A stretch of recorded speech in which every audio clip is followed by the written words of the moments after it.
নূপুরের আওয়াজে ঘুমটা ভেঙে গেল কোয়েলের। জানালা দিয়ে দেখল এখনও অনেক রাত। চোখটা একটু লেগে গিয়েছিল। আজ কোয়েলের কাল রাত্রি, অর্থাৎ আজ সে সন্দীপের মুখ দেখতে পাবে না।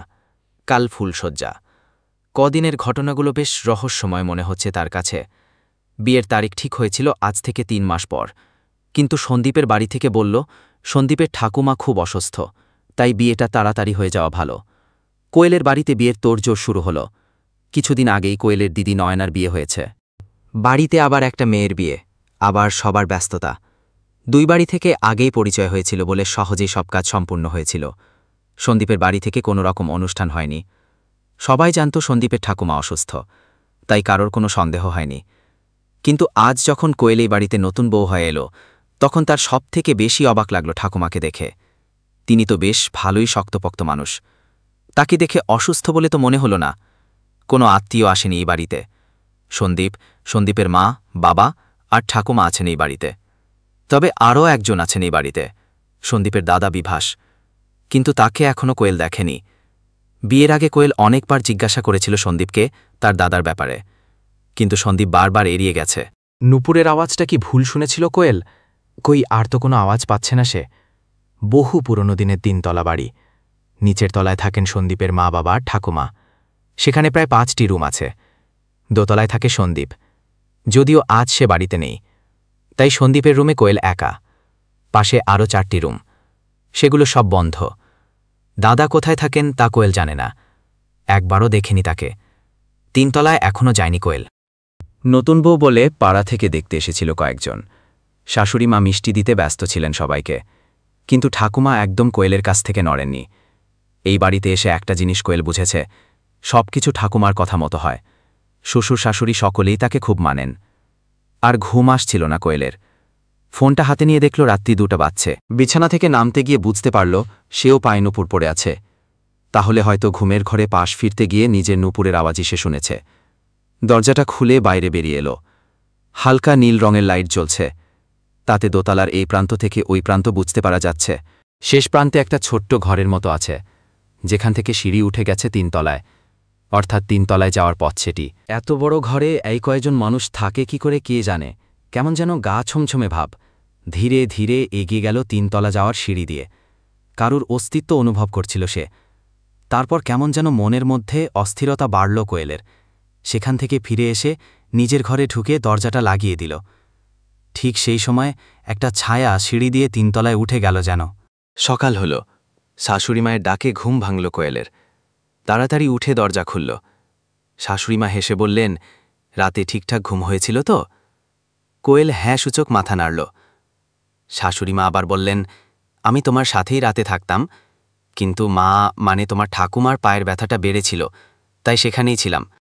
একটু পরেই সন্দীপ চলে আসবে। কাল ব্যবসার কাজে শহরে যেতে হলো। খুব দরকারি কাজ থাকায় যেতে দিলাম, নয়তো বিয়ের পরেই এইভাবে বাইরে বেরোতে দিতাম না। তুমি তৈরি হয়ে নিচে এসো, আমি জলখাবার বানিয়েছি। এত ভালো ব্যবহার পেয়ে কোয়েল বেশ খুশি হল। কিন্তু পরক্ষণেই কোয়েল যখন বলল, মা আমি একবার ৩ তলার ঘরগুলো ঘুরে আসব, তখনই তার মুখের হাসি মিলিয়ে গেল। তিনি একটু গম্ভীর গলায় বললেন, না, ৩ তলায় যাওয়ার কোনো দরকার নেই। তুমি নিচের আর দোতলার সব ঘরগুলোতে ঘুরতে পারো, ৩ তলায় যাওয়ার দরকার নেই। কোয়েল বেশ অবাক হয়ে গেল। তারপর আবার কোয়েলে শাশুড়ি হেসে বললেন, তাড়াতাড়ি নিচে নেমে এসো, নয়তো তোমার ঠাকুমা আমার রাগ করবেন। কোয়েল আর কথা বাড়াল না। ফ্রেশ হয়ে নিচে নেমে এলো। তাকে দেখে ঠাকুমা বললেন, এই যে আমাদের লক্ষ্মী এসেছে, দাও বৌমা, তাড়াতাড়ি জলখাবারটা দাও। এই যে নাতপো, কাল মুখ দেখে কিছু দেওয়া হয়নি তোমাকে। আজ তোমার শ্বশুর লকার থেকে গয়নাগুলো নিয়ে এসেছে। এই সব কিছু তোমার। আজ এই গয়নাগুলো পরে ভালো করে সেজে গুজে নেবে। তোমার বাপের বাড়ি আর আমাদের কিছু আত্মীয় আসবে।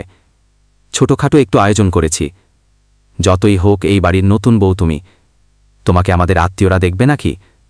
কোয়েল গয়নাগুলো দেখে বলল, নিশ্চয়, এই সব আমার। এত অনেক গয়না। ঠাকুমা বললেন, তুমি তো আমাদের বংশের একমাত্র বউ, তোমার নয়তো কার? কোয়েল কিছু একটা বলতে গিয়েও থেমে গেল। কিন্তু সে তো শুনেছে সন্দীপের এক দাদা আছে। তাহলে কোয়েল কেন একমাত্র এই বাড়ির বউ হবে? দাদারও তো বিয়ে হবে। আর তাছাড়া দাদার বিয়ে আগে কেন হল না? অনেক প্রশ্ন কোয়েলের মাথার মধ্যে ঘুরতে লাগল। সন্ধ্যের পর বাড়ি ভর্তি লোক। কোয়েলকে সুন্দর করে সাজানো হয়েছে। বাপের বাড়ি থেকেও সবাই চলে এসেছে। কোয়েলের দিদি নয়না আর সুজয়বাবু এসেছেন। সাথে তাদের বন্ধু ঋষভ আর সুমাশ্রীও এসেছে। সন্দীপের বেশ কিছু বন্ধু এসেছে।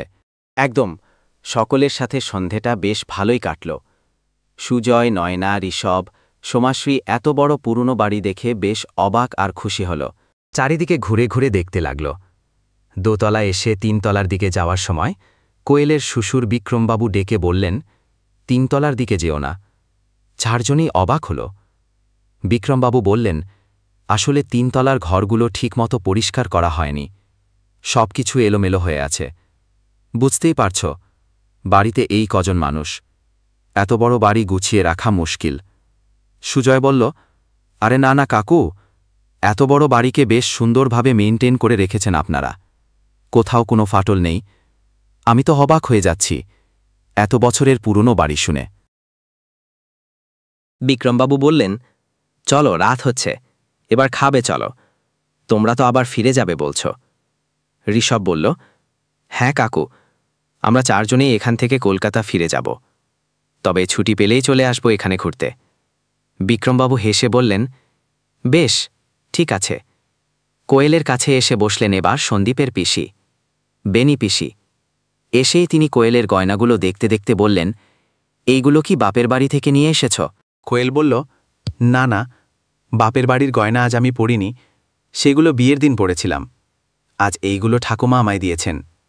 বেনিপিসি মুখ পাকিয়ে বললেন, ও, সব গয়না বুঝি তার একমাত্র নাতবউকে দিয়ে দিয়েছেন? কোয়েল বলল, আপাতত এইগুলো আমার, তবে দাদা ভাইয়ের বিয়ে হলে আমরা 2 যা মিলেই পরব। বেনিপিসি মুখ বাঁকিয়ে এবার হেসে বললেন, আর হাসিও না বাপু তোমার ভাসুরের কথা শুনিয়ে। ঠিক সেই সময় সন্দীপ আর তার ঠাকুমা ঢুকলেন ঘরে। ঠাকুমা বললেন, তোর চিন্তা নেই বেনি, তোর মেয়ের জন্যও আমি গয়না গড়িয়ে রেখেছি। বিয়ের সময় তোকে 1 গা গয়না পরিয়ে পাঠিয়েছিলাম। তোর মেয়েকে এমন সাজাতে না পারলেও যতটা করণীয় ঠিক করব। পাশ থেকে বেনিপিসির মেয়ে বলল, দিম্মা, ওই সব পুরনো গয়না আমি পরব না। তুমি এক কাজ করো, ওই গয়নাগুলো দিয়ে দাও, আমি নতুন করে গড়িয়ে নেব। ঠাকুমা এবার বেনির দিকে তাকিয়ে বললেন, বাহ, বেশ, মেয়েকে নিজের মতো গড়েছিস বেনি। সন্দীপ পরিস্থিতি বুঝতে পেরে বলল, চলো চলো, রাত হচ্ছে, কোয়েলের বাড়ি সকলে অপেক্ষা করছে, খেয়ে নি চলো। রাত হতেই সবাই ফিরে গেল, যে যার নিজের ঘরে চলে গেল। সন্দীপ আর কোয়েল ফিরে এলো নিজের রুমে। রাত্রি প্রায় অনেক। কোয়েলের মনে যে প্রশ্নগুলো ঘুরপাক খাচ্ছিল তা আর প্রকাশ করল না সন্দীপের কাছে। মনে মনে ভাবল, এই বাড়িতে এসেছি যখন, সব কিছু রহস্য আমিই খুঁজে বের করব। পরের দিন সকালে ঠাকুমা ডেকে পাঠালেন কোয়েলকে। কোয়েল যেতেই ঠাকুমা বললেন, এই বাড়ি তোমার, সব কিছুর উপর তোমার অধিকার। শুধু একটা কথা মাথায় রেখো, তুমি 3 তলায় যাবে না। কোয়েল এবার বলল, কেন? ঠাকুমা বললেন, 3 তলায় তোমার ভাসুর, মানে সন্দীপের দাদা বিভাস থাকে। ও কারোর সাথে কথা বলে না। তোমার শাশুড়ি গিয়ে শুধু খাবার দিয়ে আসে, ও নিচে নামে না। আমরা ওকে ওর মতো থাকতে দিই। আশা করি তুমিও সেটা করবে। আর কিছু চাওয়ার নেই তোমার থেকে। কোয়েল বলল, আমি কি একবারও দাদাভাইয়ের সাথে দেখা করব না? ঠাকুমা বললেন, যদি সে চায় তাহলে নিশ্চয়ই দেখা হবে। কোয়েলের মনে আরও প্রশ্নের ভিড় জমল। একটা মানুষ দিনের পর দিন নিজেকে বন্দি করে রেখেছে কেন?